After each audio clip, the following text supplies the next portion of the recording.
Senator Imee R. Marcos. Senator Imee, you may now have the virtual floor.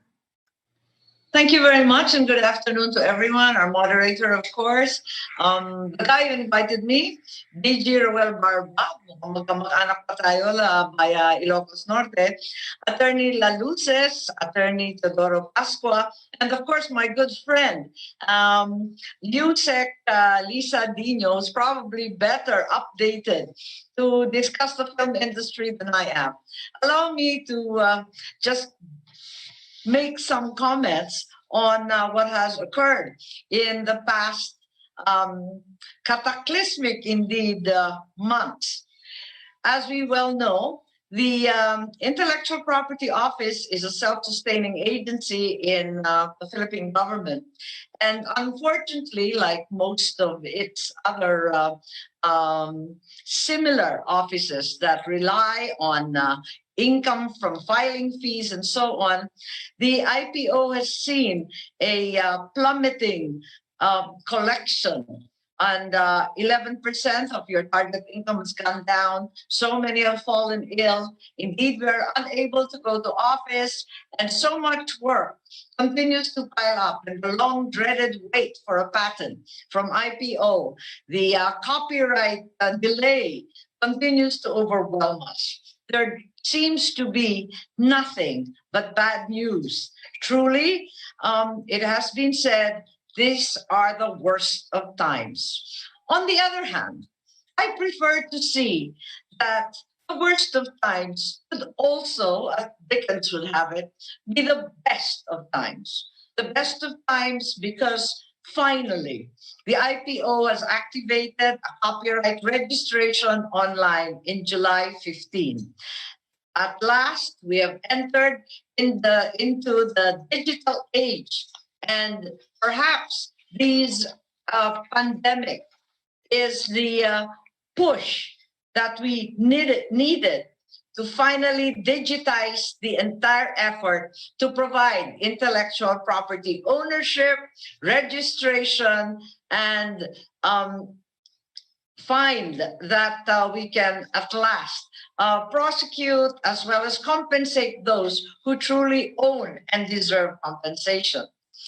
Digitalizing has been a long-standing rubric, and yet we have never been able to do this. Always it has been incomplete, and yet finally, by the end of the year, it is hoped that the IPO will be the first attached agency of the DTI to be 100% automated. That is a brave cry, and I am certain that you can do it. Digitalization is the real future. It is the frontier of the post-pandemic era. Also, this could be the crisis from which we wrest an opportunity, the opportunity to finally rationalize the intellectual property space here in the Philippines that continues to be a bit confusing, where in fact IPOs, the IPOs are divided so through several agencies that are myriad and discrete, separate from each other in their function and in their effort. IPO, to my mind, should be the leading manager of all intellectual property rights in the Philippines.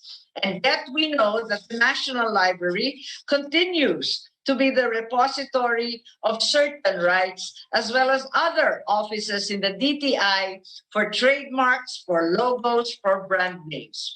Perhaps it is time not merely for a memo of agreement, but for more structural change in this vital and important age of intellectual creation.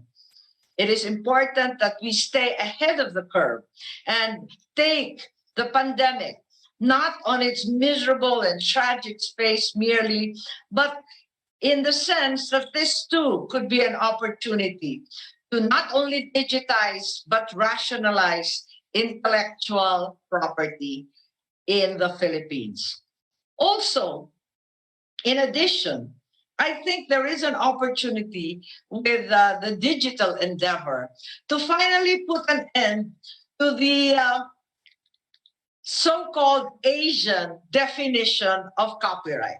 It is said that here, where we live, in Barangay Asia, copyright merely is the right to copy. Those violators going undaunted, unpunished, and protected by those in power.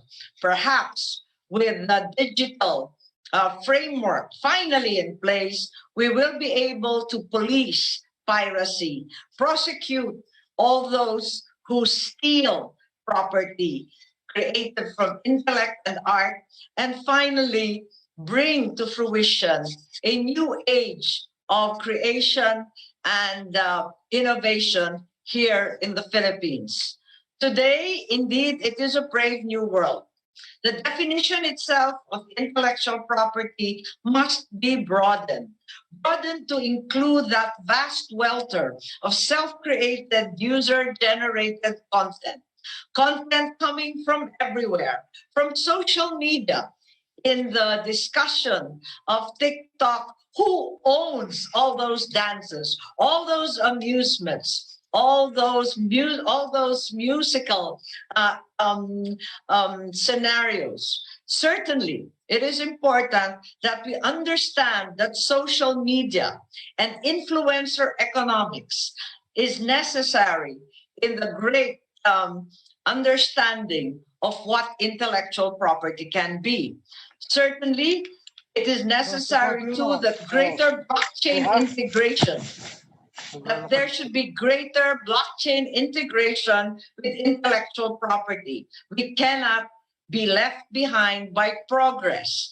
And with that, I am certain that the issues of fake news, of privacy, of compensation and prosecution will find an answer.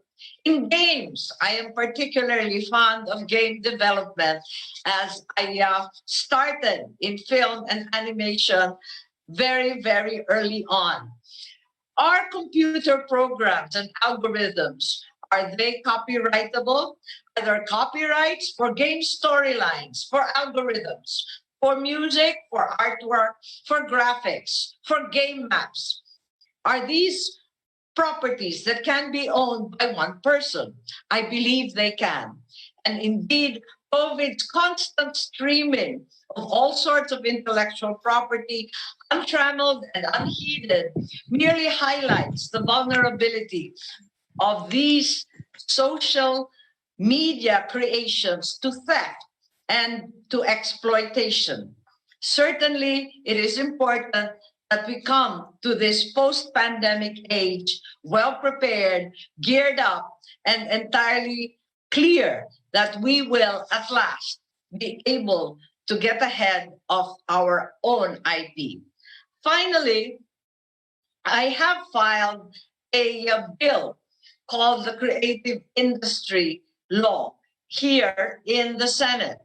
And we look forward to Secretary Ramon Lopez's recognition that this will be developed in the following years. To my mind, in the era of post-COVID survival, the creative industry must lead the way.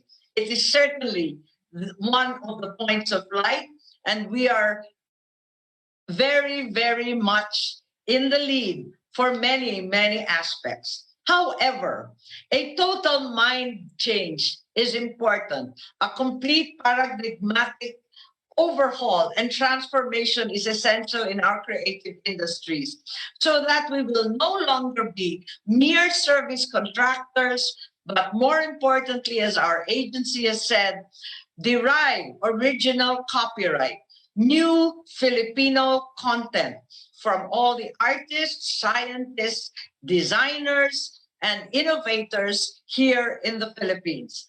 I am certain that this will be the new age when we build back much better and truly transform the Philippine economy with creativity, with innovation, and most importantly, with a final recognition of intellectual property as paramount in our economy.